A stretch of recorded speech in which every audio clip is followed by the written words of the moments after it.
টেকনাফে coast guard ও পুলিশের যৌথ অভিযানে বিপুল পরিমাণে দেশি বিদেশি অস্ত্র সহ একজন অপহৃত ভিকটিমকে উদ্ধার করেছেন। সে বিষয়ে টেকনাফ কোস্টগার্ড স্টেশনে প্রেস বিজ্ঞপ্তি দিচ্ছেন। আমরা আপনাদেরকে তারা কি বলছেন, সেখানে কি কি পেয়েছেন সে বিষয়ে একটু জানার জন্য চেষ্টা করবো। আসসালামু আলাইকুম।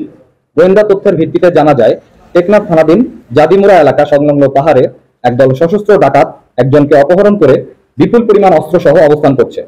প্রাপ্ত তথ্যের ভিত্তিতে গতকাল 5 জুলাই 2025 তারিখ রোজ শনিবার মধ্যরাত 11:30 কোস্টগার্ড পূর্বজন অধীনস্থ বিসিজি স্টেশন টেকনাফ এবং টেকনাফ থানা পুলিশের সমন্বয়ে টেকনাফ থানাধীন জাদিমুরা এলাকা সংলগ্ন পাহাড়ে একটি বিশেষ যৌথ অভিযান পরিচালনা করা হয়।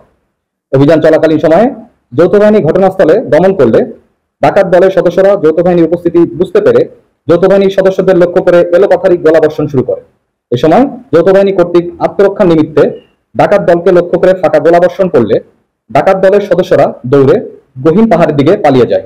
পরবর্তীতে পাহাড়ের মধ্যে অবস্থানরত একটি আস্তানায় তল্লাশি চালিয়ে একটি বিদেশি G3 রাইফেল, একটি 9mm বিদেশি পিস্তল, একটি 7.65 মিলিমিটার বিদেশি পিস্তল, 3টি একনালা দেশীয় আগ্নেয়াস্ত্র, রাইফেলের 3100 রাউন্ড তাজা গোলা, পিস্তলের 14 রাউন্ড তাজা গোলা, 1 কেজি আইস এবং 4 লিটার দেশি মদ জব্দ করা হয়।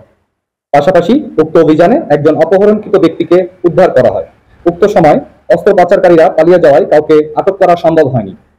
উদ্ধারকৃত ব্যক্তির নাম সোহেল, বয়স 21। তিনি টেকনাফ থানার পল্লন পাড়ার বাসিন্দা। জব্দকৃত অস্ত্র, গোলাবারুদ ও মাদকের পরবর্তী আইনানুগ ব্যবস্থা এবং উদ্ধারকৃত ব্যক্তিকে পরিবারের নিকট হস্তান্তরের কার্যক্রম প্রক্রিয়াধীন রয়েছে।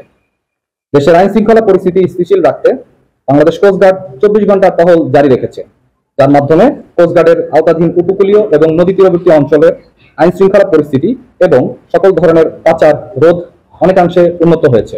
অবৈধ অস্ত্র রোধকল্পে কোস্টগার্ড কর্তৃক ভবিষ্যতে এ ধরনের অভিযান অব্যাহত থাকবে।